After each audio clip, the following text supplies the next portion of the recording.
Warning, Wrestling POV Global is not suitable for all ages. Viewer discretion is advised. What's up, everybody? This is AJ Kirsch, and you're listening to Wrestling POV Global. Wrestling POV Global Black and Yellow brand. It's your point of view on the global stand. From north to south to east to west, they got you covered like a blanket. But I digress from elite to the hot topic. AEW Impact New Japan, they got it. Have you laughing so hard? Have your belly aching? Heard any different? I'm sure you're mistaken.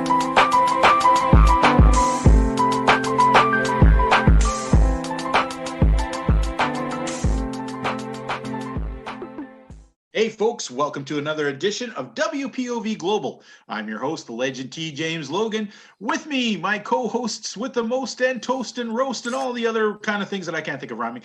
We're talking about the lone wolf, Andy Anderson. You looking hungry, Andy? What's up? Coast to coast, and I need some toast. Yes! And, of course, the man who is so rude, I don't know why he's a gentleman, Elio Canella. I don't know what's going on here. Maybe he should become the rude gentleman. A rude gentleman. The I don't know. I got nothing with this. Andy, how has your week been going, brother? Well, you know, we're in Alberta and stuff. It just got darker. Yeah.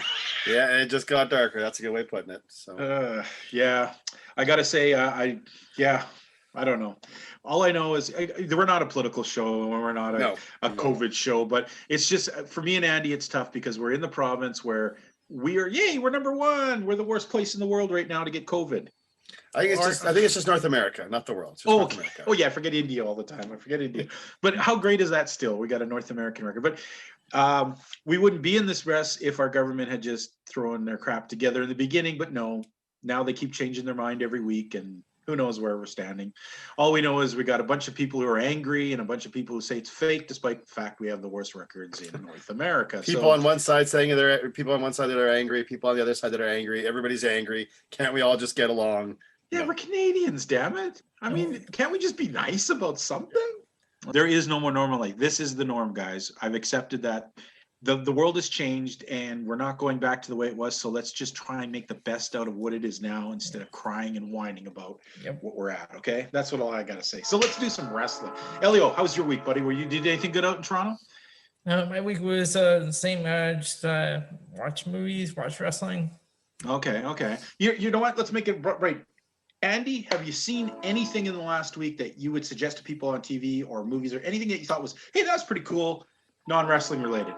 I've been fortunate enough. I got to see the Mortal Kombat movie. Oh, was it good? Was it good? I enjoyed it.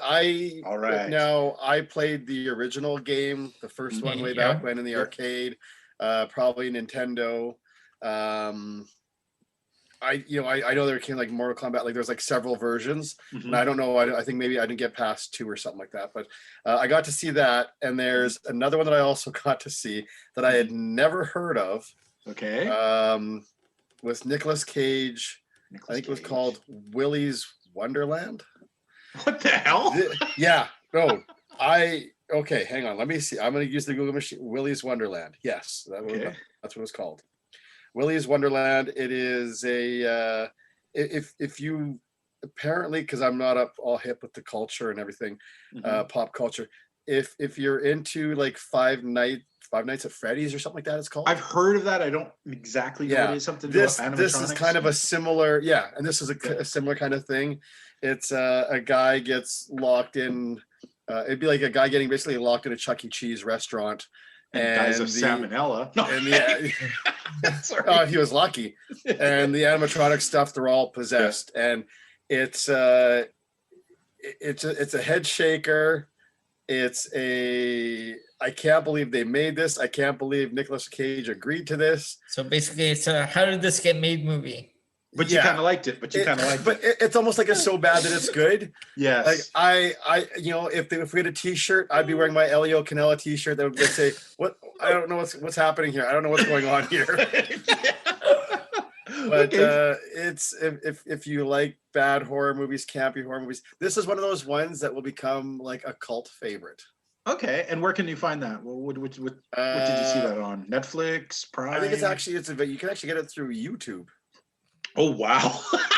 Yeah, but like, okay. I like I was able to see it through somebody that has like one of these magic boxes that gets all kinds of movies. The Cody thing, yeah, okay. Yeah, but I think that's what it said. Like it had like a brief theatrical release, so it actually came, I think, in some theaters in the States. Brief as in for a half hour. I don't know. Maybe. Yeah. Well, the movie's an hour and a half, so I mean, but it's if you like goofy. Well, I mean, we like wrestling, so there's probably going to be like Willy's Wonderland, but it's something. Well, when you say that, I jokingly remember they talked about one of the worst releases ever. I can't remember the name of the movie. It was released in New York City, and they played it one night before they pulled it off because nobody came. I guess they made something like $38 in like 6 theaters across New York. It was like nobody really showed up to watch it. So that is funny. That is funny. Elio, anything you want to throw out there? Did you see anything cool that you anything different, a movie or something you could tell the fans to Not check anything. out? Not anything really cool. Okay, no porn. I'm finding like I find all these lists of like movies. There was a whole bunch of horror movies I found. Mm-hmm. I'm not even gonna recommend them because I didn't even watch them. I just you're compiling list of stuff you'll never watch.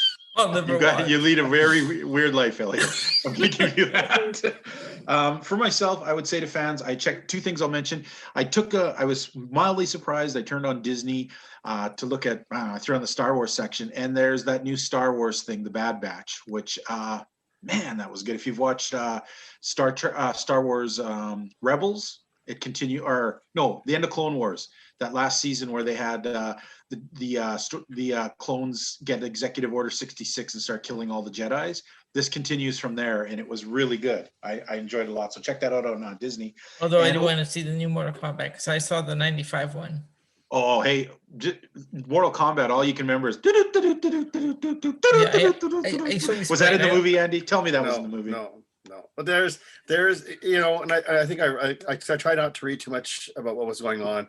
And, if you're looking for like the exact same thing out of the video game and the tournament stuff, you're not going to get that here, but it was still a fun story, like kind of giving, having with the characters and there's still plenty of homages to like the video games. And I'm glad to hear that from you. I'm glad to hear that from you because we do have a lot of similar tastes. And when I saw on the internet was just like, half the people are like, it's awesome. And the other half people, it's absolute shit. So I'm like, oh. No, it's fun. Like, and the characters get some character, they get some personality.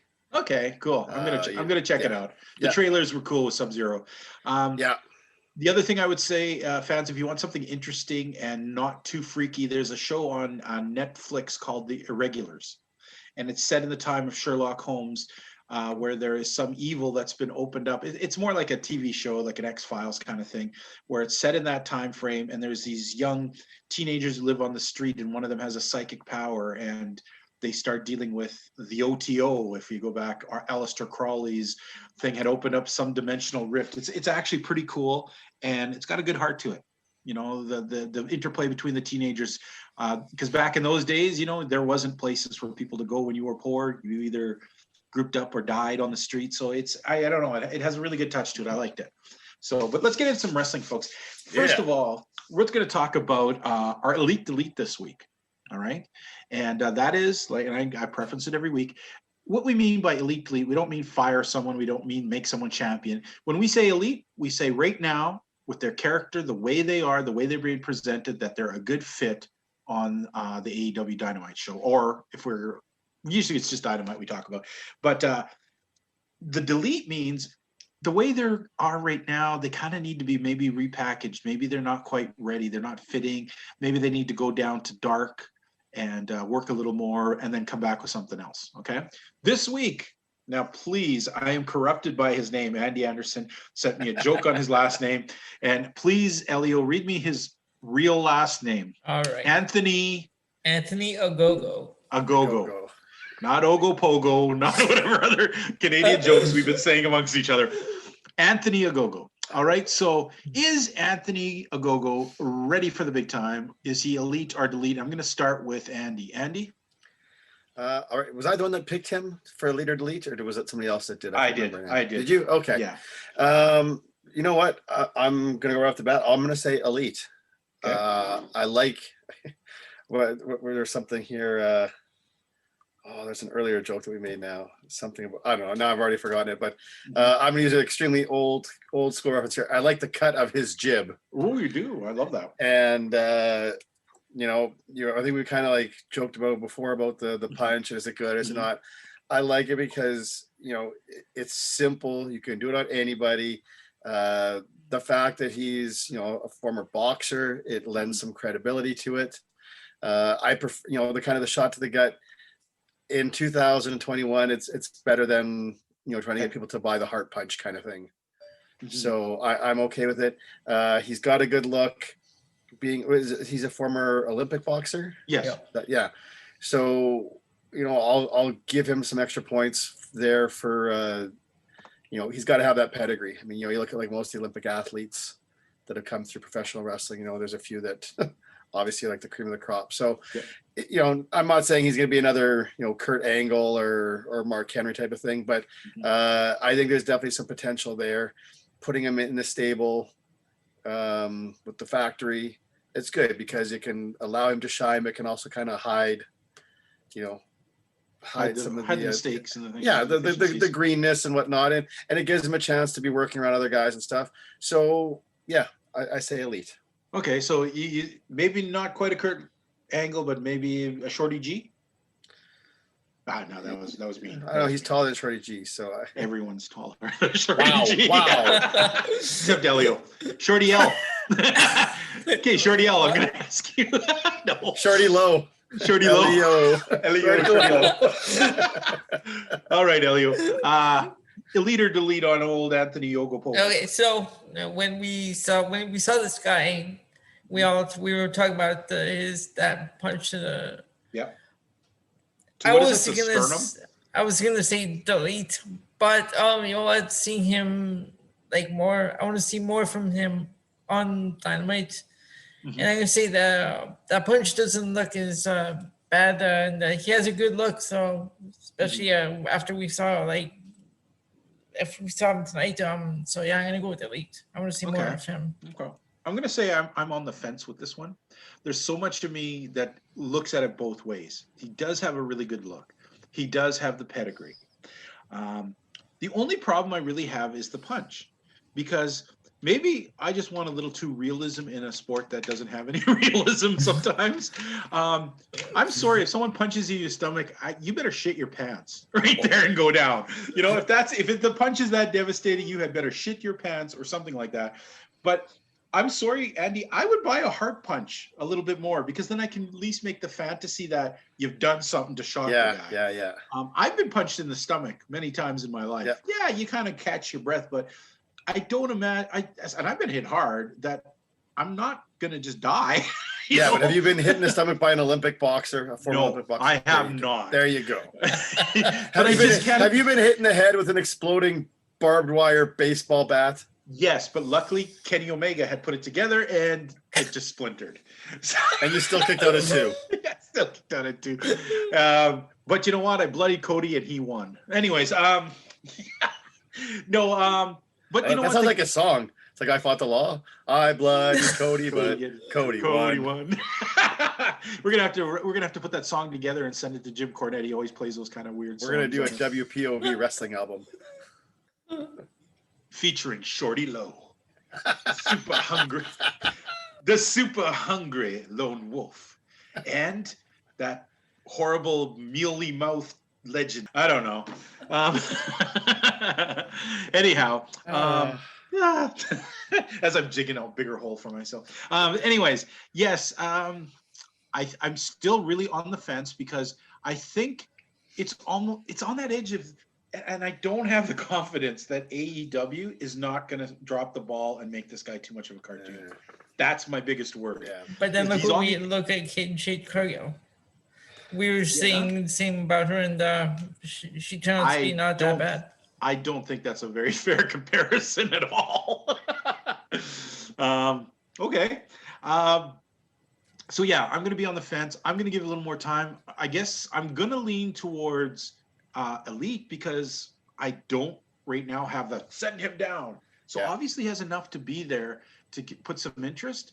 And after tonight's thing, he's going to have to deliver pretty quick, pretty soon. It seems that, and that'll be it. We'll know in a couple weeks if we made the right choice or probably not. within a week or two. Yeah. Yeah, with AEW, probably by next Wednesday, we should know if we made a mistake or not on this.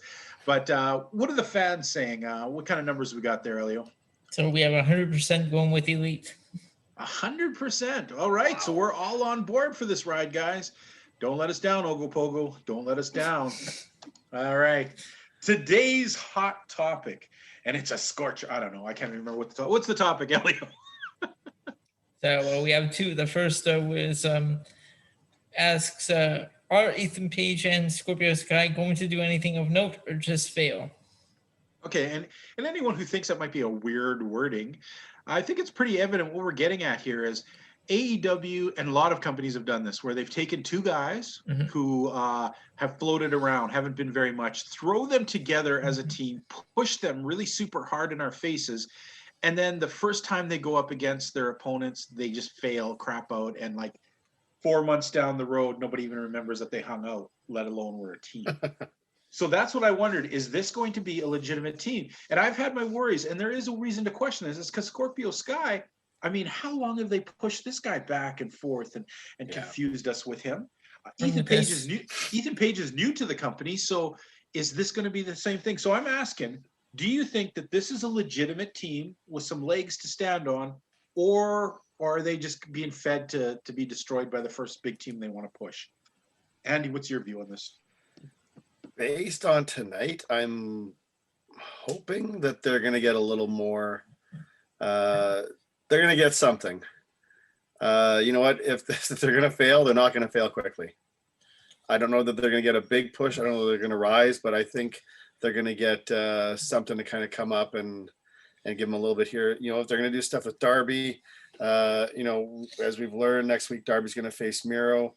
As much as I'd love to see Miro beat Darby on his own, I wouldn't be surprised if somehow these two get involved.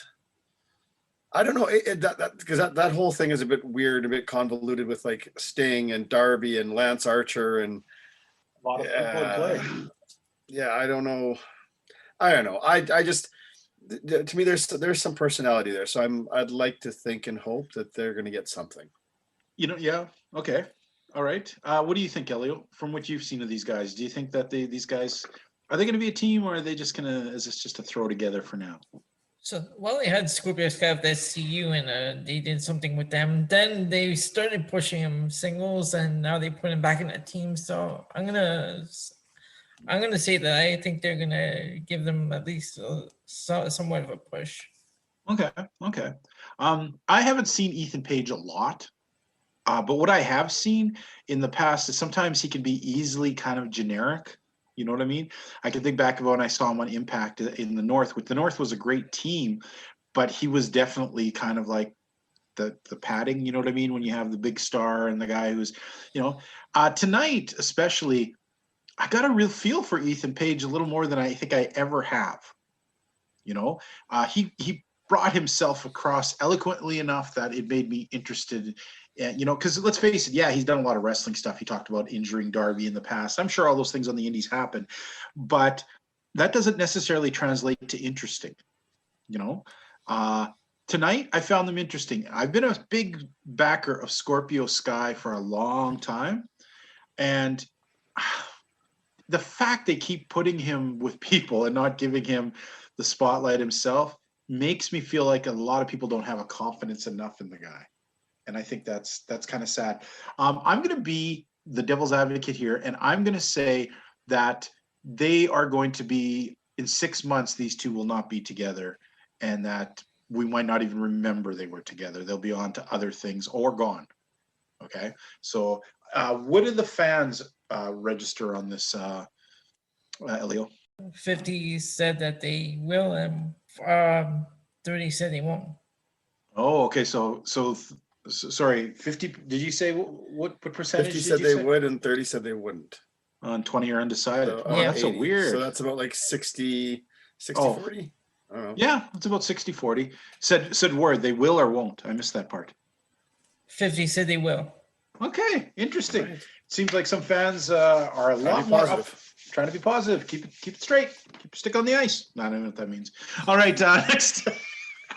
Our next one. Our next one, we're going to move. Now, this one, we talked amongst ourselves. We're not going to get into a convoluted thing, but there were some heavy rumors going around the internet last week involving that Tessa Blanchard and her boyfriend her husband Daga, are this close to signing to AEW, and that we should be seeing her debuting soon.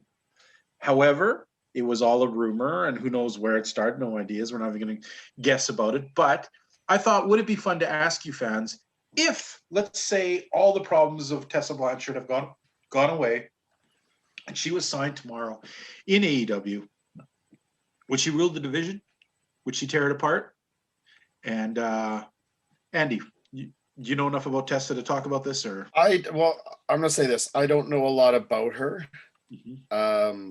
But you know what? Regardless, though, I don't think she would, because right now, to me, they're doing what appears to be more like a slow build of Britt Baker, Mm-hmm. and I don't think that they would derail that for Tessa Blanchard. I'm sorry. So even if she came in, Mm-hmm. I still think it's the Britt Baker show for the women's division right now.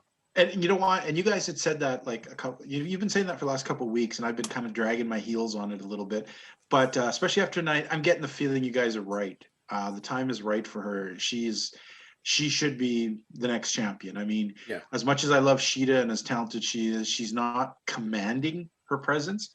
I mean, she's easy to forget that she's the champion. You watch her matches, you like her, but she doesn't do anything else. So it's hard to remember that she's the champion, and that's never a good sign. Real quick here, but just, and even talking about Sheeta, making, whether this is fair or not, making a comparison to Asuka in WWE. Mm-hmm. Asuka, at least, there's still some broken English. There's still a lot more, whether you like it or not, the movements. And I mean, like, I personally, I get a kick out of her doing, like, the Japanese kind of, interview or whatever, doing her thing. Yeah. I find it funny. So, I'll lean a little towards it, but at least that has more personality. That has some character. Mm-hmm. Sheeta, like, I think the most kind of character, emotional reaction we've seen out of her was way back when she did that little bit with Abaddon, and that was almost like more confusing because it was like, who's the babyface, who's the heel? Exactly. But at least it showed a little something. So I think you totally hit the nail on the head that it's good to, she's a good champion in terms of like watching her matches, but she doesn't really, there's nothing really else there to make me want to watch a Sheeta match or invest in her. Yeah, as a character. Yeah. And what is her character? Does she have a character? Yeah, I don't know. Yeah. Okay. Elio, what do you think? Is Tessa Blanchard? Because you know what? I mean, there are some people who point out, Tessa, she was the Impact champion. She defeated Sami Callihan. She took on men. That should be translating as like, the giant killer if you put her in the women's division, but does it? What do you think, Elio? No, I'm gonna say no. Right now, they're focusing on Britt Baker, and I think that's where they need to focus. Yeah. You know what? Oh boy, this is a tough one, and it's probably a good thing that they don't sign her, because if you did sign her, you want to push her for her strengths and what she's known for. And if you do that, you have to take into account she defeated men. She was the legitimate world champion. So logic dictates that she should destroy everyone in the women's division and take that belt and then get it disinterested and make a run for the world's belt or something. So I don't even think she's worth signing for that thing alone, because it's like when you sign someone, you want to highlight why you sign them, why they're great. But when what they're great for is something you can't deliver, then it's a detriment. If Andy Anderson was known for destroying every high flyer that he ever wrestled, like destroying them, putting him in the hospital, then we signed him, well, he better go and kill the Young Bucks and all those dudes, or we've kind of written off and taken away any steam for what Andy was. And if that's why we brought him in, because he had this name and we're trying to, you see, it creates a paradox there that just isn't attainable, and it's not worth it. And fans, it confuses and angers fans. You know, so and that's also, you know, what I often point out and talk about, and somebody actually brought it up tonight during the kind of brought up the concept during the show, is you can have all this history elsewhere, but you know, when you come to like AEW, you come to WWE, if people aren't familiar, if the fans aren't familiar with that previous history, it means nothing. Yep. So it's like, who are you, and you know, what is this? Like, prove to me, like, tell me the story, show me. I'm trying to remember who it was now. That there was somebody tonight that was it Ethan Page? Yeah, Ethan Page talking about Darby Allin. Right, and their past, and he said, you know, people don't know about that or forget about that. Let's create history now. And like, exactly. Good point. So, good point. I think that lends very well to what you're saying about Tessa Blanchard. Okay, so do we have any numbers there that you can pull out of the animatronic 2000? The animatronic 2000. Too much Chuck E. Cheese on my mind. We had 60 saying that she will make a name. She will dominate, and 40 saying that she won't. So 64. You know what? Why are we not getting percentages? I heard that the producer over at W Wrestling POV sucks. I think our producer sucks. Yeah, what's going on with the producer? I don't know, but me and Andy demand shinier foreheads, and we're not getting them. We demand that, producer. Son of a bitch. All right. You know what? We're going to take a quick break. Before we do, we're just going to throw out one piece of news that's out there in the world of professional wrestling. Is we want to just mention how Jay White is the new IWGP never openweight champion, having defeated Hiroshi Tanahashi in a very interesting match. On the same card, and I'm it's so weird watching New Japan for years and having solid wrestling, and then hearing that the main event was a steel fingers on a pole match. Whereas the steel fingers is that for real? Yeah. Do you remember the dude who used to run around a couple of years ago and he put the steel fingers on? Yeah. Well, Tai Chi has those fingers. They got stolen by who the hell did he fight this week for that? I don't know, but anyways, they put these steel fingers on top of a ladder and they fought to see who could get those steel fingers. I guess that's like a modern day coal miner's glove. I was just about to say that.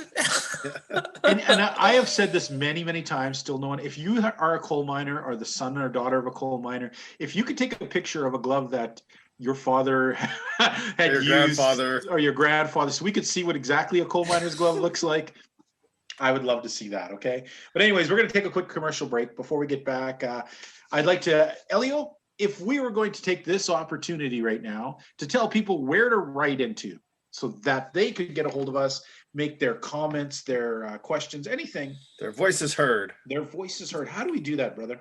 On Facebook at Wrestling POV Podcast, Instagram Wrestling POV1, and Twitter at Wrestling POV. Fair enough. You know what, folks? We are one of many shows here on the WPOV network.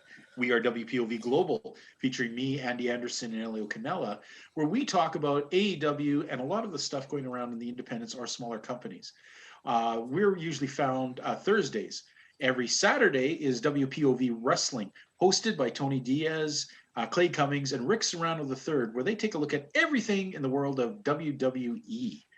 Also, we have a special show every Wednesday called WPV Quarantine, where the three of us do a Zoom show where we bring in different wrestlers, personalities, managers, whatever.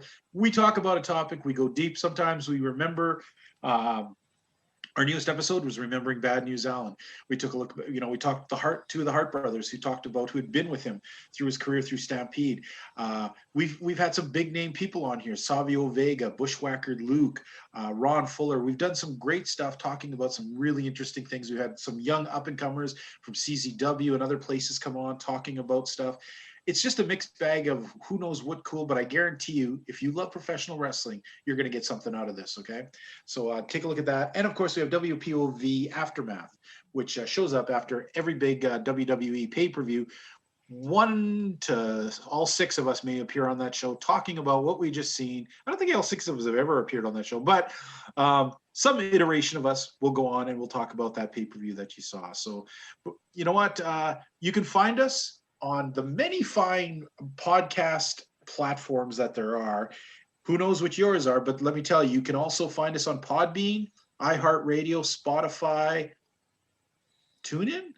Yes, TuneIn. And iTunes. And iTunes. And you know what? Usually at this time, for months, I've been trying to get Andy Anderson to hawk some shirts. And for months, some crazy ass old wrestler will come in and bump him out of there. But this week, I just have Andy Anderson. Andy Anderson, sell some t-shirts. Didn't expect that, did you? That's funny. Wrestling fan. I don't even know what to do now. Just start Who the hell is Andy? Who the hell is Andy Anderson after all these colorful characters you've had on? I'm supposed to try and follow all these legitimate legends that have come on and made appearances on the show. Look, I'm just going to break it down to you straight, simple here. If you like our show, you love our show, you want to support the show, you want to be a fan, you know what? We just really appreciate it if you would go to prowrestlingtees.com and look up for WPOV, Wrestling POV there. We have 4 different t-shirts right now. I think it's 5 now, I think. I think it's 5. We're moving on up just like the Jeffersons. We got 5 t-shirts, $19.95 each, US dollars. They're great looking t-shirts. There's great quality, and we'd love for you to buy one because Elio needs to buy a new cap. And for every t-shirt you buy, that goes towards getting Elio a new cap. So nice. Do us a favor, support Elio, support our podcast, our network of podcasts, and buy a t-shirt. We'd really appreciate it. Thank you. Excellent. So we're going to take a quick commercial break, and when we get back, we're going to talk some AEW Dynamite. Woo! Hey, this is Matt Sigmund, one half of the Heat Seekers, and you are listening to WPOV Global. All right, fans, we're back. Today, we're going to look, of course, at AEW Dynamite. Dynamite! It's been advertised all this time, Blood and Guts. And we've had misinformation back and forth. We were told at one time it would be, the entire show would be Blood and Guts. Then we were told it'd be others. So who knew what we were in for? But I'm going to say, actually a pretty good show with some small things that kind of, especially in the main event, sort of ruined some good stuff. And we'll get into that over today's episode, okay? We start off with Moxley and Eddie Kingston taking on Omega and Nakazawa. Starts off with Don Callis coming out saying that Kenny Omega couldn't be there today. Nakazawa was going to have to wrestle by himself, which he sold like he was scared shitless. So as Moxley and Eddie come to the ring, Omega jumps out with his belt and beats the crap out of them. And it starts off into a match. And I got to say, man, for myself, I did not think this was horrible, but it certainly wasn't that good.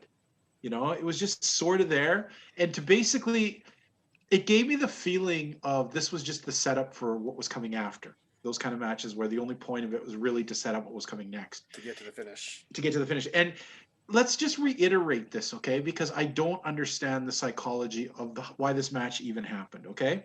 So you have Kenny Omega, who's the chicken shit heel at times, who Moxley and Kingston want to get their hands on because they hate him. They're going to kill him, right? Both of them had problems with him. They want to beat him down, beat him up. So last week, they jump Nakazawa and they hold him, beat him up, and then they threaten to permanently injure him unless Omega comes out. Omega refuses, but they end up grabbing Omega anyways. Now, this is where I got confused, is they beat up Omega, then they threaten to injure him permanently unless he agrees to a match next week with them. So the two guys who hate this guy and they're the 2 toughest dudes in the company, just want a victory over this dude they hate so much when he's right there beat up. They don't want to take him out, kill him, or whatever they say they do to other people, but they want a match with him and this other loser. So getting here already was a hard thing for me. Getting out of it, you know what? We'll talk about the schmoz after, but let's talk about the match first of all. Andy, what did you get out of this thing? You know what? It was all right. I thought it was actually a good way to open the show. Mm-hmm. And you know what you said to me rings true. It was more there just to get to the finish for the aftermath. It was a fast-paced match. I mean, at least it was fast-paced. There was the lots of action. There was the intensity was there because obviously, there's a great deal of animosity. It was just, fast and frenetic. That was kind of like the notes that I had. It was fast and frenetic, just a lot going on. Mm-hmm. It wasn't like a wow, it was a ridiculously awesome match, but it was still pretty good. I had fun with it, and a good way to open the show. Okay, Elio, anything you want to throw in about this match? I just got it. It wasn't good. It wasn't bad. It was just okay. For me, it was like we've been saying, they could have had this match last week, but they moved it over to this week, and it was fast paced. At least it didn't drag on. That was a good thing. Well, and that's just too. Let's reiterate that fact. These two dudes hate Omega so much they want to hurt him. They had him. He was there in the ring. They already captured the heel who runs away, but they're going to let him go so long as they can have a match with him.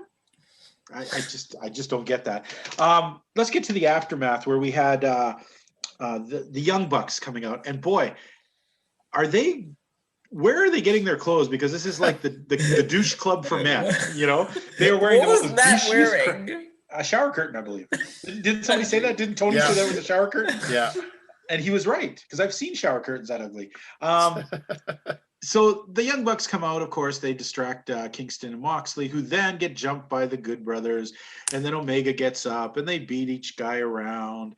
And the only things that I liked out of this is finally Nick Jackson looks like he's alive. Did they take him off his meds? Because it seemed the whole run that he was a good guy. He would barely say anything or register anything. Now he's totally getting off being a bad guy. He's actually got some personality. Yes, he found his personality. Unlike Shawn Michaels, his smile came back. You guys, anyone want to weigh in anything more on this aftermath? Not much to say to it, and that was what it was. Yeah. All right. Progresses things. Now this next part is love-hate for me. QT Marshall taking on Cody. Why is it love-hate? Because it was actually some solid wrestling for the first bit of it, and it was actually interesting. Why I hate it, though, it's Cody, who we so sick of, versus QT, who we don't even want around enough to be sick of. So it's like, I don't know, the two wussiest kids in class are the two most hated kids in class trying to put on a performance. Nobody really wants to watch it. I got in my notes here. Look at the referee.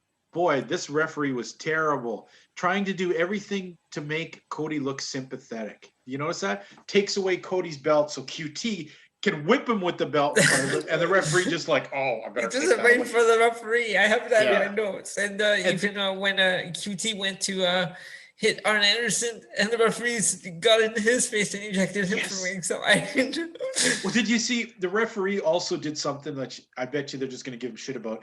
He jumps over the ring to break them up, but slips and actually lands on QT and lands on him enough that he should have in wrestling logic sent him flying. But they all sloughed it off as if it didn't really happen, even though it just happened in front of you. Lots of sloppiness in here. The referee was pretty sloppy. I'm not sure what they were trying to do with that. Arn, just grinding his face into the... That was...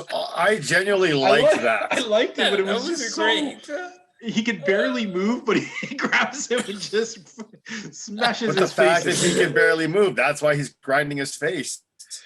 And once again, Cody becomes Superman. Even though he bleeds and he's in dire need, he still manages to triumph and win the match. And then the one punch by Anthony Ogogo takes him out, gets a British flag laying over him, and obviously that's our next direction. I always thought Cody was going away for a while. That just he must have went to the Matt Hardy School of Exit. Fooled you. You got anything on this, Andy? You know what? To going back to where you started. Mm-hmm. I think I've said this before. I don't mind QT, and I'm kind of digging him as a heel. Like you said, it was a pretty good match overall. There was some sloppiness. There was a few questionable things. I did get a kick out of Arn doing the face grinder on the post. I did get a kick out of Arn getting kicked out. I thought that was good because more often than not, you see a heel second getting kicked out. But it was good to see, okay, well, the babyface was getting it.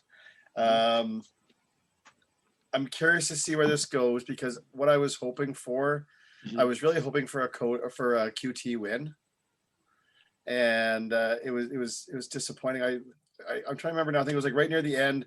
At one point, Cody there was something where he was right before he went for the figure four. I was thinking like, man, I wish QT would like grab him, kind of roll him up in a small package, grab some tights, and get a quick 3 count. Oh yeah.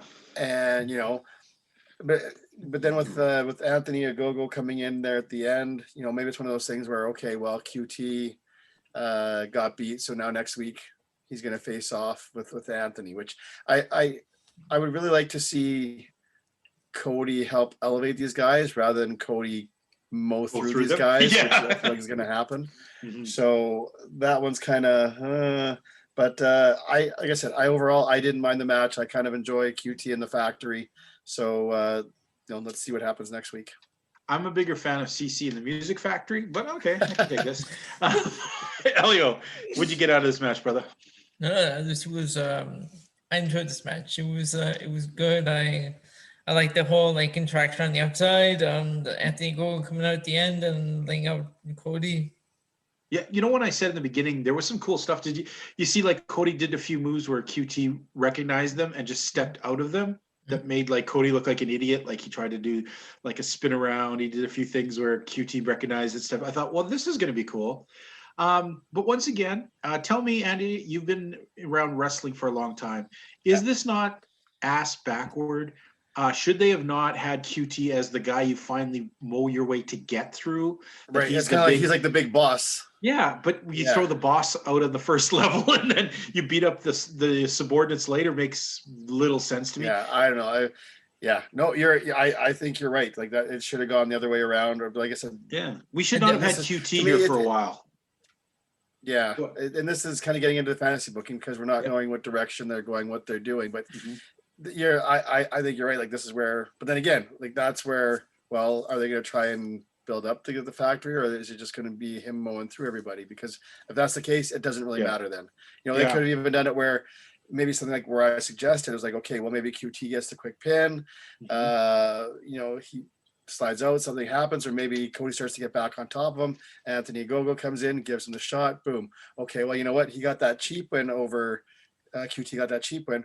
Well, then how about now you work your way up through the ranks of these guys, and then you finally get back to QT, and then you have that big blow off match later on.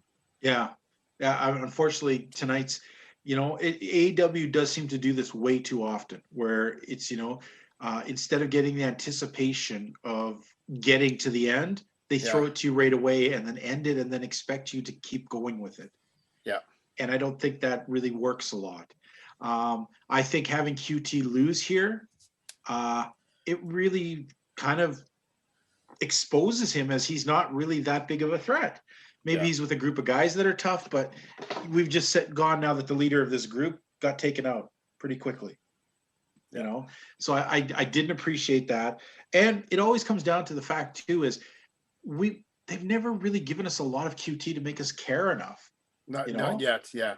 Yeah. And Cody, come on, man. We've seen so much Cody and so much ridiculous like that. It's hard to really care for him. It's like Cody overkill. Yeah, definitely. So I'm going to say started off great. Ending was a little ridiculous. Interesting to see where they go with the Ogogo. We'll have to see. Next is one of these things that just makes me roll my eyes. Okay. We got Scorpio and Sky and Ethan Page. They're up in the top talking about how they took out Sting and now they're going to take out Darby Allin. There are some cool parts to the talk though, but then Darby jumps them. Okay. And what goes from being a really cool start fight, because Darby's using his speed, he's throwing himself around, he's hitting them. That's realistic. But then he climbs up the side of a scaffolding on a thing and does a coffin drop onto a guy on the cement. I'm sorry, but there's something really wrong in your head, Darby, if you think that was a good idea, okay? That's how you break your neck if somebody moves. And this guy's gonna get, one day this guy's gonna get hurt. If he doesn't, I'm sure he already feels it, but one day it's gonna be something really bad. Yeah, it's like the bump card, right? Yeah, you can only take so many until one day. But then Ethan Page hucks him down a flight of stairs, a very realistic roll all the way down. Now, Andy, I know you've taken this spot at least 36 times in last year in the PWA. Tell me, how easy is it to take those stairs bumps? You know what? Whether it was 3 times or 36 times, there's the right way of kind of like a stuntman rolling with your shoulder.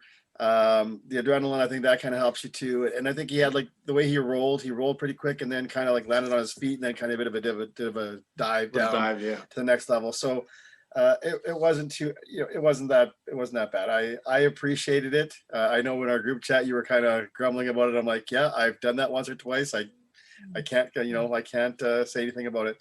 One thing I will say though, and I don't know if maybe I was the only one, but it's like you said, the promo wasn't bad. Darby coming in was good. It was solid. That first little bit there was kind of like hit and run. Once they start to pan back and, you truly realize they're kind of like on the top of the stadium, on top of Daly's place. I wasn't thinking down the stairs. I was thinking they're going to throw him like over the railing. Oh yeah. I wondered about that. I was expecting an over the railing, like into the dumpster below kind of thing.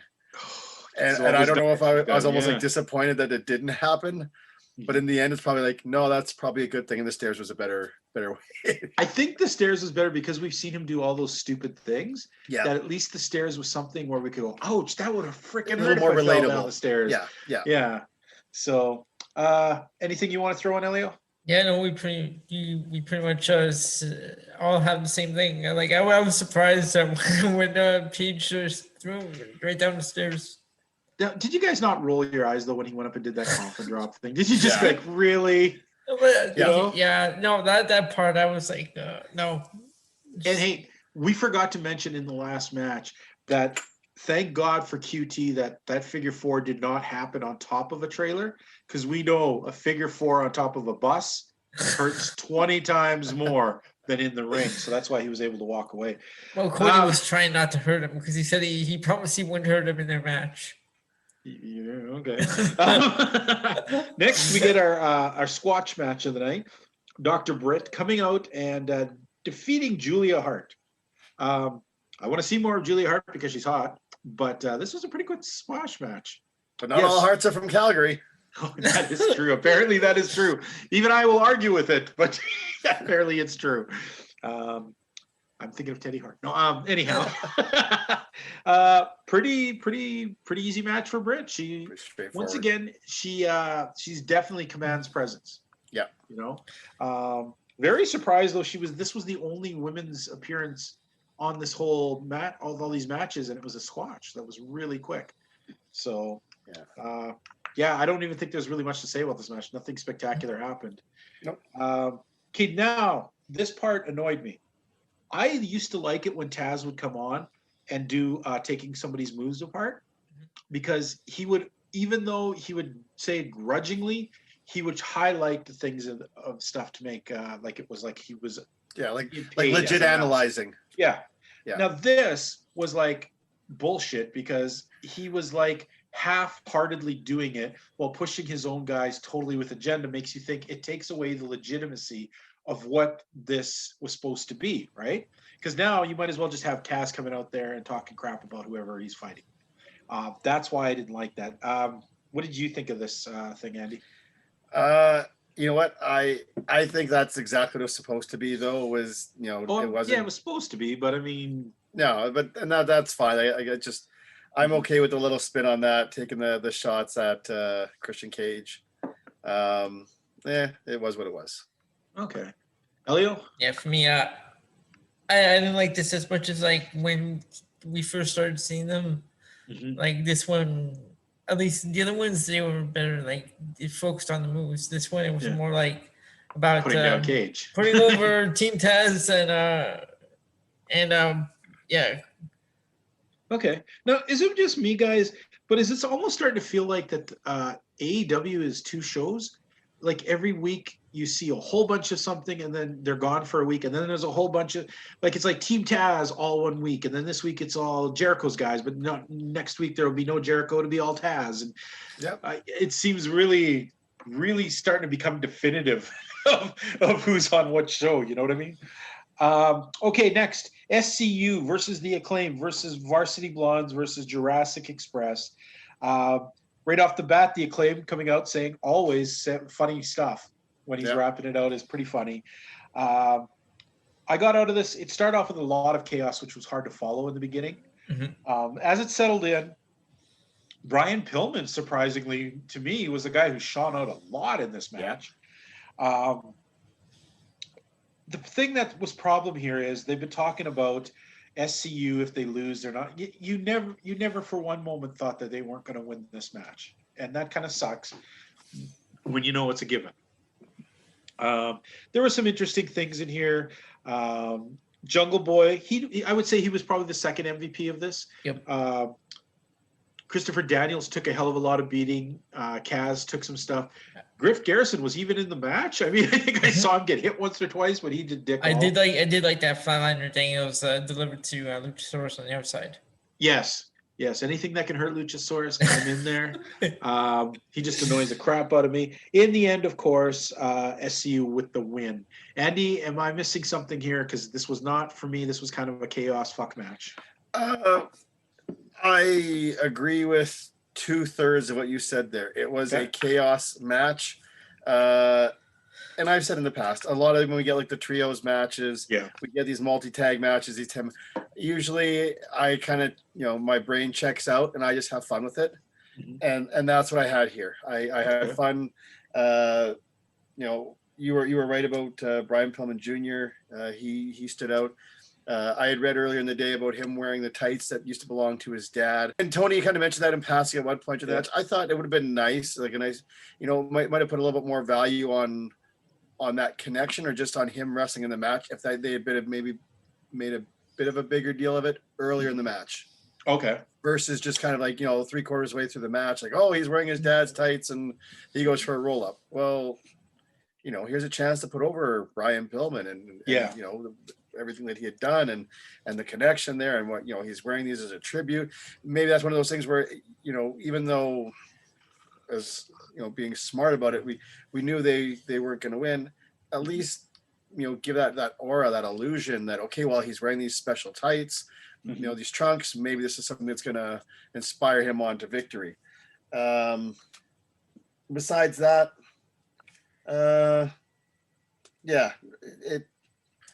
when you got 8 guys going in there, it is what it is. And it was an okay match for me. I was entertained.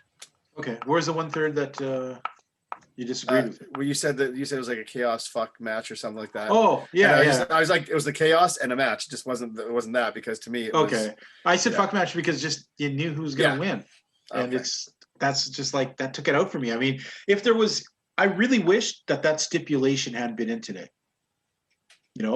Let them have it, and maybe the Acclaim finally get to step up. Maybe Brian Pillman does the thing. But just having that just took it right out for me. It's just like, well, we know they're gonna win, and just get to it. Don't give us these dangle matches. Just get to that match. Yeah, that's why whenever I was seeing I think it was Brian Pillman or Jungle Boy, one of them going for the pin, and then like it was broken up. I'm like, well, we already know FC is gonna win. Yeah. All right. Next, we cut to a John Moxley promo with the Nagata thing. Now, maybe my Japanese is super, super horrible, or maybe I don't understand reading, when they have the little subtitles. But I'm pretty sure Nagata just said, with pretty good reverence, that he accepted the match. Yeah, and then Moxley comes out and says, "Call me a little punk." I didn't see the word punk. I didn't see anything, like not even in his demeanor. He just looked like he was generously accepting the challenge.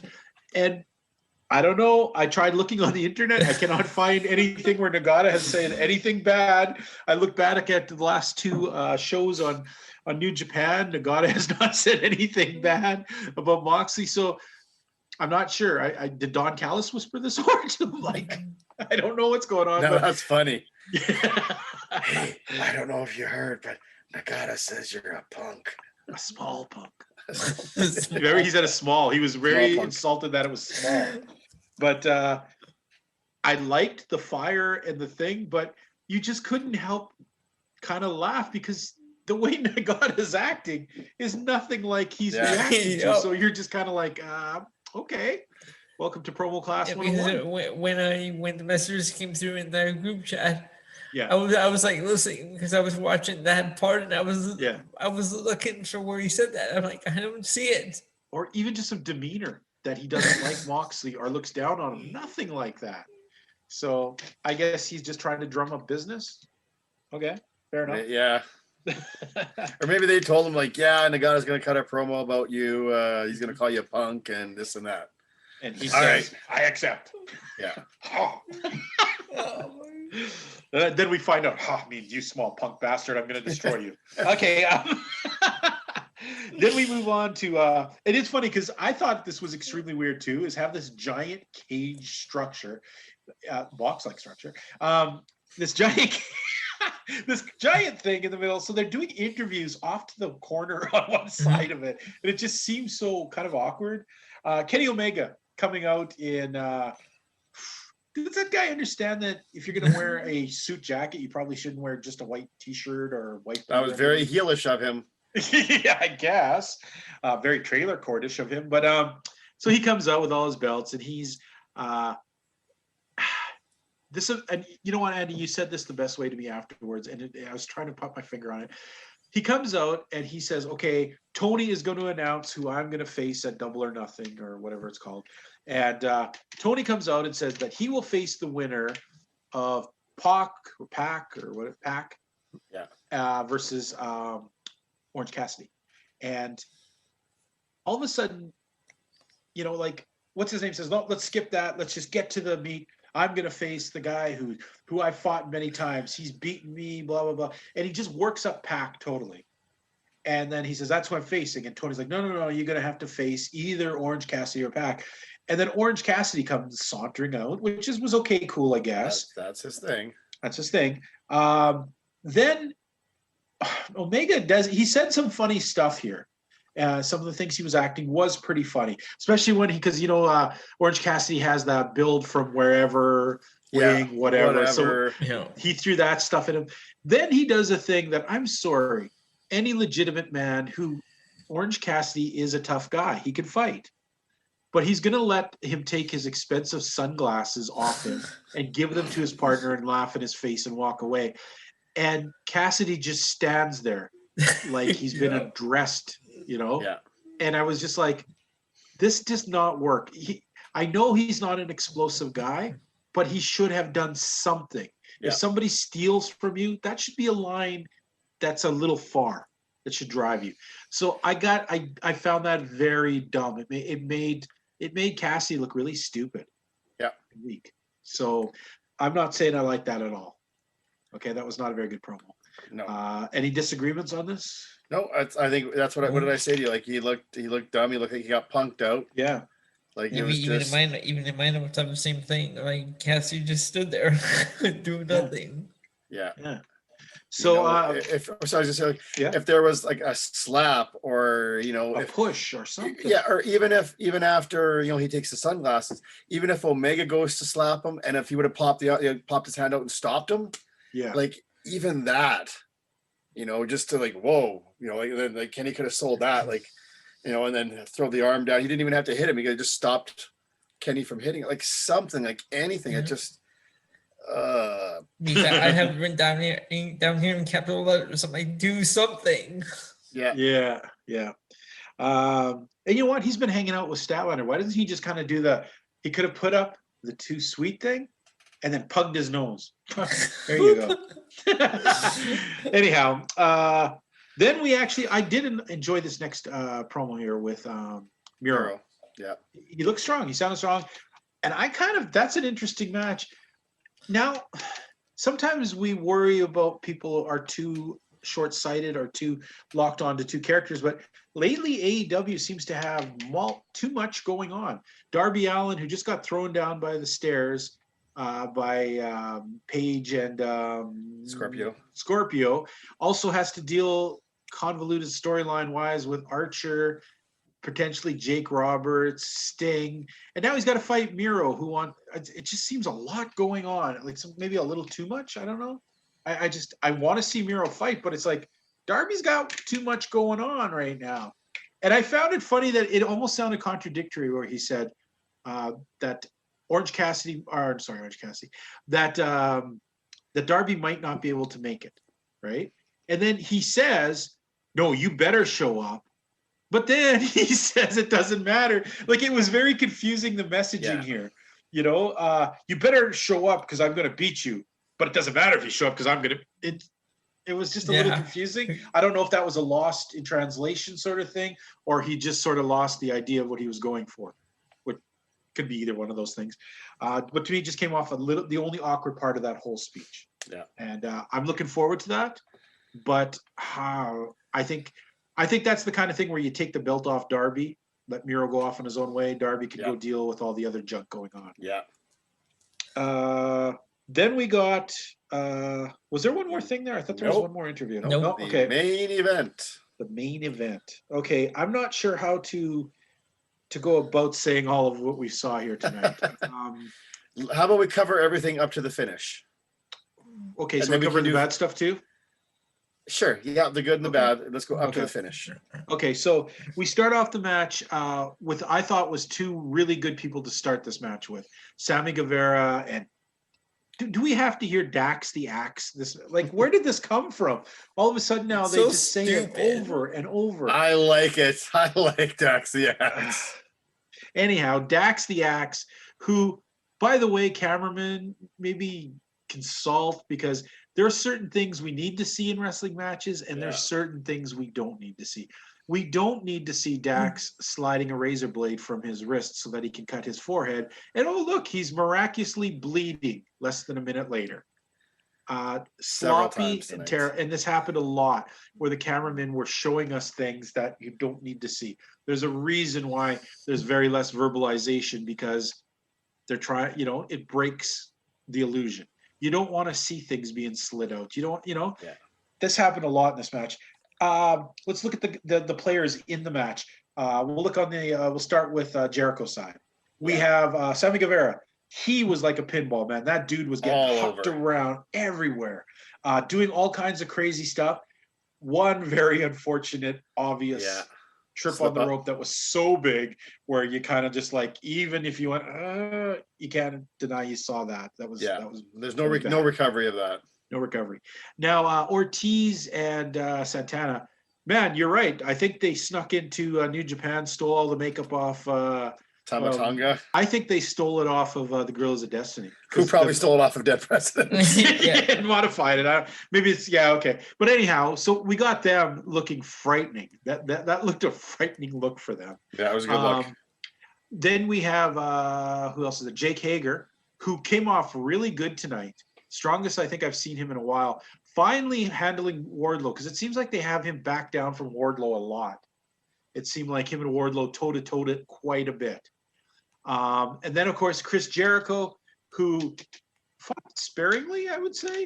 Yeah. And did a lot of camera stalling during this match. You do something and then go stall at the camera. Do something, stall at the camera. There's almost like more directing than actually wrestling and working. It really did look like he was controlling the action, telling people what to do and to make the best out of it. Then let's flip over to the other side. Now, here's something really funny, and I totally forgot about this. And as soon as he said it, I didn't even notice it until Andy said it, is all the guys who start bleeding first, they're all wearing white. There's a good sign that when you're going to all wear white, you're going to bleed. Okay, that's Wrestling Logic 101. I should have thought of that. I found it odd, though, that the good guys all dressed in white, the bad guys all dressed in, or the good guys dressed in black, the bad guys dressed in white. Yeah. So that's a weird kind of reversal. It's 2021. Doesn't matter anymore. Yeah, there is no good guys or bad guys. Exactly. But let's look on the other side then. First of all, we had Axe. Sorry, Dax the Axe. Dax the Axe. And what's his partner's name? Cash. Such weird names. Cash and Dash. Dash for cash.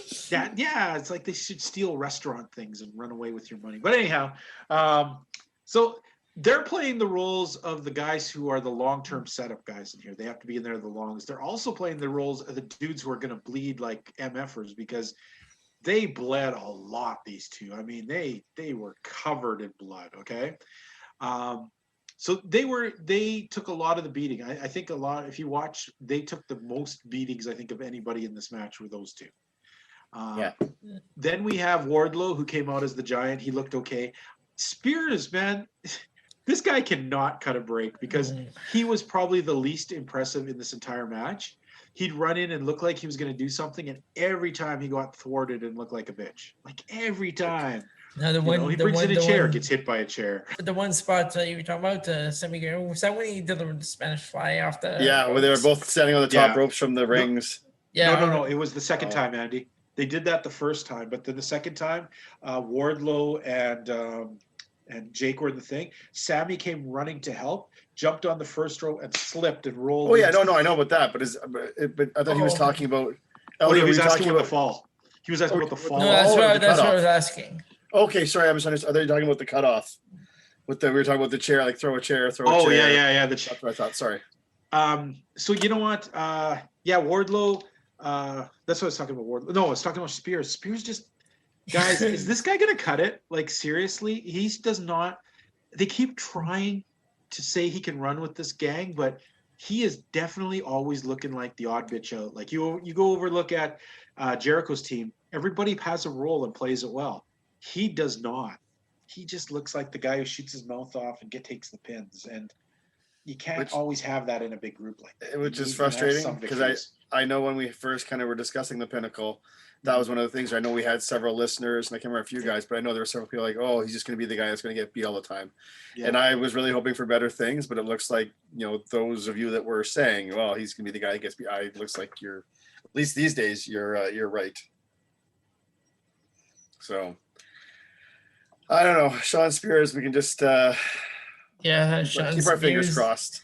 He's just not doing it. He's a good talent. We've seen him before, and I don't know what is missing in his presentation that is not coming across.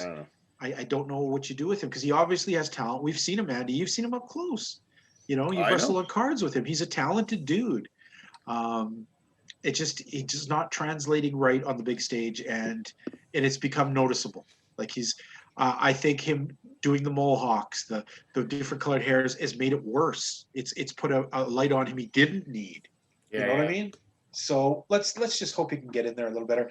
MJF, I struggle with that dude. He put in an okay performance tonight. Yeah. But so much of it is never performance from him. So sometimes it's like the guy who talks too much and doesn't always back up his stuff. But they all played good roles tonight. There was crazy stuff, man. I mean, this was way more than you saw in War Games. I mean, they're tearing up the mat. They pulled off a turnbuckle, and not just the turnbuckle. They pulled off the metal parts that hold it together and beat on people. Yeah.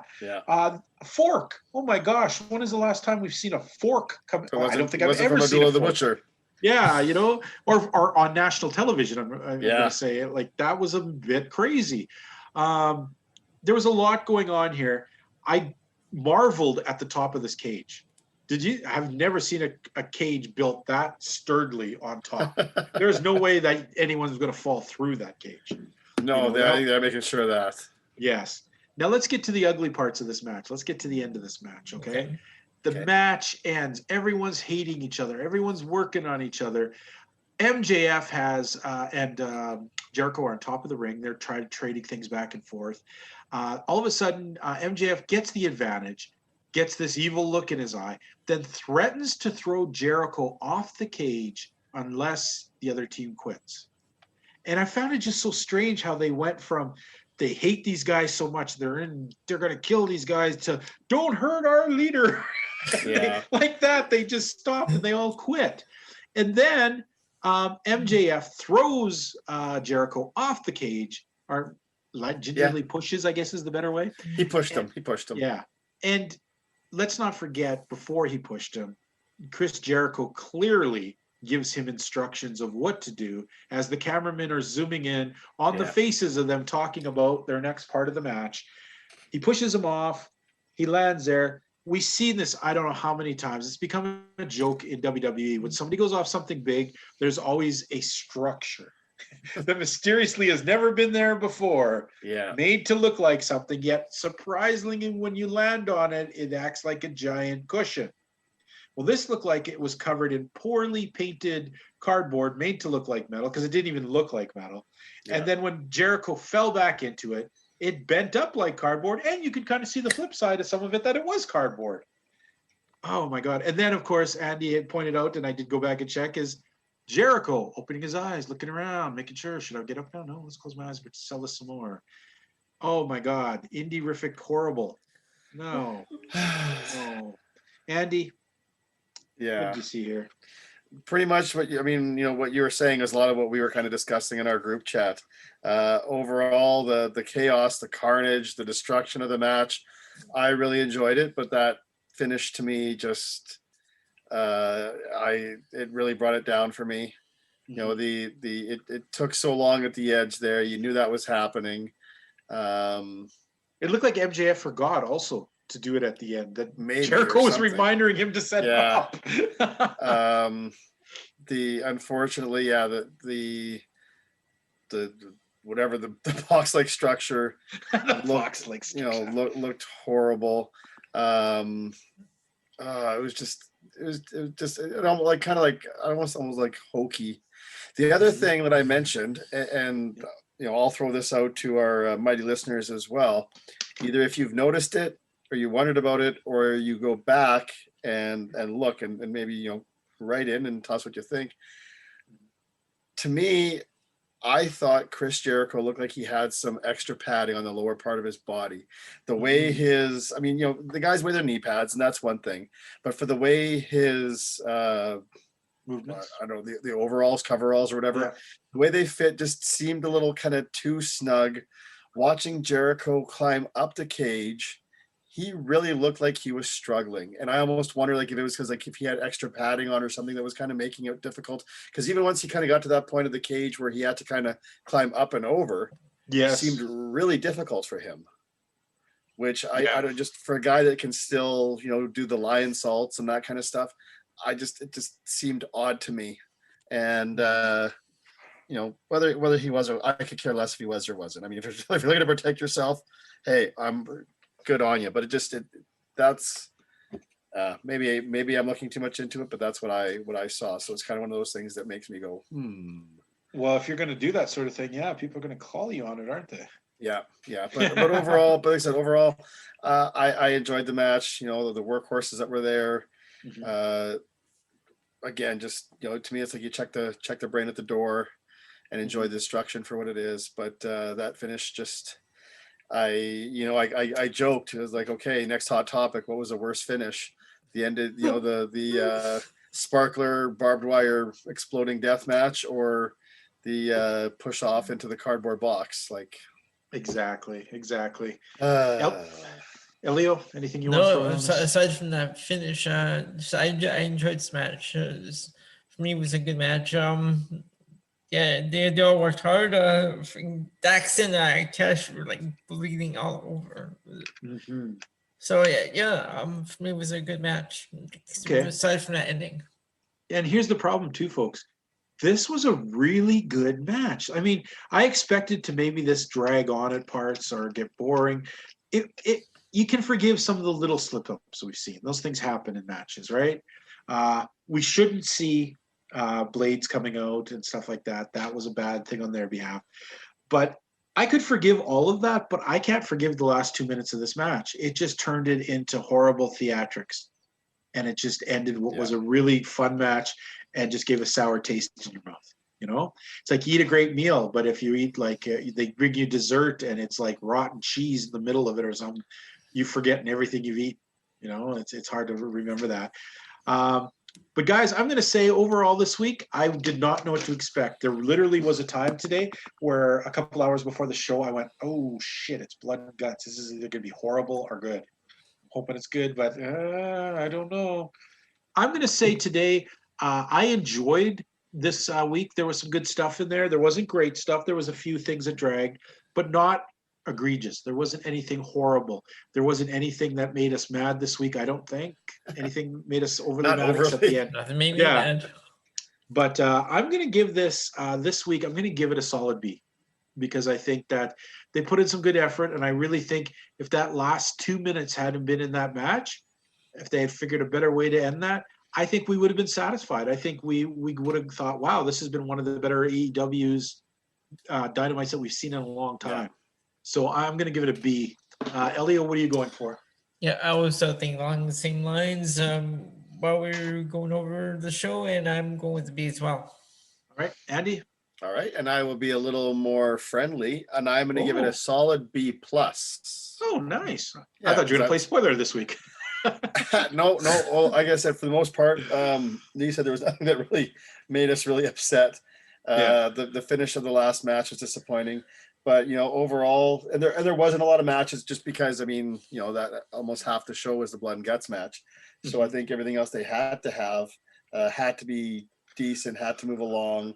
The squash with the women's match was what it was, but overall, one thing we talk about is the storytelling, and sometimes it's convoluted, sometimes it's I don't know what it is, but I see semblance of stories here, and I like it. There's several times through our show tonight where it's like, I want to see where this goes. I'm looking forward to next week, and to me, those are good things to hear. Okay, fair enough. That is good. Then maybe this is an upturn. We can finally, they can concentrate more on, let's not try to outdo NXT. Let's just make this a better program. Yeah, exactly. And this, so far, things have been a little bit better these last couple of weeks. So let's hope that trend continues. So guys, thank you for joining me this week. It's nice to have a funner episode. We've had a fewer. Do you guys think, now here's the hard part, of all this advertising they've been doing, okay, now last week the ratings dropped pretty badly because a lot of people said they thought it was the presidential address. They dropped from like that 1.2 to to 800,000. Yeah, it was quite a dip. Do you guys think that the Blood and Guts concept, do you think this is going to put them over 1 million? Do you think the numbers are going to be high for this? And one thing I got to say, get rid of picture in picture. You don't need it anymore. And that's what bothered me. Mm-hmm. Do we have picture in picture in the book? Yeah, we do. Do we? Yeah, we do. Okay. I think we're in the chapter section. Oh, Andy, now we got to do the book because you brought up the book. All right, crack open the book. Let's take a quick look. Slowly, the great book opens. What's in that damn All thing? right, let's take a look. We cleaned up a lot of it, though. I think it's not so big anymore. No, we did clean up a lot of it. Okay. Okay, we have Cody's ugly tattoo. That's a lifer. That thing is gross. Oh, actually, okay, we'll move that to the chapter section. We have Tony Khan in there. Andy, you want to address this one? Well, do you want me to make the official announcement? Yeah, you'd go either way, but I'll let you pick. It's just for, it was more understandable when you were running head to head with NXT, but now that it's, and I understand, you're trying to keep your viewers engaged, you want to keep them from changing the channel, but I think overall, like AEW, just take it, do a little more pre-production. Don't just rely on the guys doing the things and hit or miss that. Well, hopefully when we go to commercial, we'll still get picture in picture. So even if you guys are doing lots of cool stuff, we'll see it. No, please, please produce in a more traditional style where, they go to break, have them put on a hold or whatever, and just settle things down. And then give us that steak and sizzle when we come back for commercial. So I implore you, please, AEW, whoever's listening from AEW, please do it with picture in picture. But until then, AEW picture in picture. Elio? You just made the book. Thank you. That's right. Okay, Andy, did you realize this? That what's a favorite TV show you like to watch in the past? Name me any TV show. Married with Children. Married with Children. Do you suppose when an episode starts that they just told those guys to do whatever and they'll just take commercial breaks and they control what's being said? Like, oh, we better go to commercial. I know that Al's in the middle of talking about shoes, but we got to do a commercial. So let's do picture in picture up there. So no, a show. You guys are a television show. Yeah. You guys control the show. The WWE doesn't do this crap. You want to run with them? They produce a show where they know minute by minute. I guarantee you that the WWE has a minute by minute breakdown before they start shooting of what's going to happen so people know it. It may change up until that last second, but there is a minute to minute when it starts filming. It seems like AEW is just like, okay, guys, you do your shit and we'll try and figure it out. How is that a show? Yeah. Ugh. Okay, what else you got in the book there, Elio? Okay, we have Pac's leg kicks. I kind of still think I'm going to give him a week. We got him coming up next week. Let's see how he performs. All right, we'll give him a week. Okay, then we have Richie 2 titles. I fucking hate it when people say 2 titles. I'm sorry. Were you aware that he's a babyface now? What's that? He's a babyface apparently now. Who is? Richie, what's his name? Richard Holiday. Richard Holiday. Oh, yeah, we're back on MLW guy. He's a good guy. Yeah. Dan, I can't imagine. I can't imagine. Let's take it out, but let's say whoever uses the term 2 titles will get stuck in there for at least 3 weeks. All right, then we have Nyla Rose's announcement. Yeah, anything to do with Vicky Guerrero or her doing announcements is garbage. I mean, what are they even? Like, do they exist still? Okay. Next we have Rick Knox. Oh yeah, he is one terrible ass referee. I don't see it. Yeah. We have AEW fans comparing anyone to Eddie Guerrero. Yeah, who put that one in there? That was Rick, I think. That sounds like a Rick thing. Is that Rick? I thought it was me. Oh, was it you? Oh, maybe it was you. Because I remember they're talking about comparing Sammy Guevara to Eddie Guerrero. And it's like, no. Andy, you put that in there. How are you feeling on that right now? Well, we haven't heard it in a little while, but I think that just needs to stay. Okay, I agree. I mean, it's bad enough. Here you have a company saying, we're not WWE, yet you're going to compare yourself to every WWE legend. Yeah. Like, if I hear Jim Ross saying that Moxley is kicking a mud hole into someone, he's not. It's not even close to what it looks like. That annoys me. Okay. Okay, we have Bear Country's Lawrence masks. Those were terrible. But they've gone back down to like, we haven't seen them since dark hell. So who knows what we got coming out of those dudes. And our final entry is Luchasaurus. Oh, that motherfucker's gonna stay for a while. He's in for a while. He's made our shit list, that's for sure. Anything else, guys? Anything else you guys want to throw in? Has anything been egregious this week? We might as well throw in something now if we got it. Nothing's annoyed me. Nothing really stands out. How about AEW cameramen showing us bad things that you shouldn't be seeing? AEW's poor production. Yes, yes. They've got to work that out. AEW's poor production. You just made the book. Thank you. Yeah, because think of it, guys. They got handed an awesome match. And had a few little tweaks here and there. This would have been something everyone would talk about in such highlight. And now all we remember really is a lot of the goofs that weren't even the wrestlers doing it. Stuff that should have been kept hidden and doesn't. There is no wrestling match where there's nobody verbalizing. There is no match where people aren't sliding things around. A failure on your production team. All right, you know what?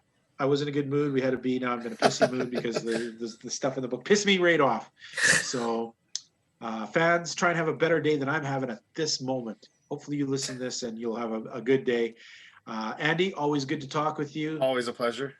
Elio, always good to see that shining cherubic face of yours. Cherubic. I don't know where that came from. Look it up. It's a Bible thing. All right, folks. We'll talk to you guys next week, and hopefully we'll see you on quarantine. I know we just put out one with the Hearts and Bad News On, and I think we have another one coming up talking about death matches and whatnot. So good stuff. You know what? I would like to submit something right here that not towards the book per se, but I think just because at least 2/3 of us are kind of the Alberta Stampede thing, and because we've been fortunate enough on some of the episodes of the quarantine to have the Hearts and what have you. I think for a closing, WPOV Global needs to have in the meantime.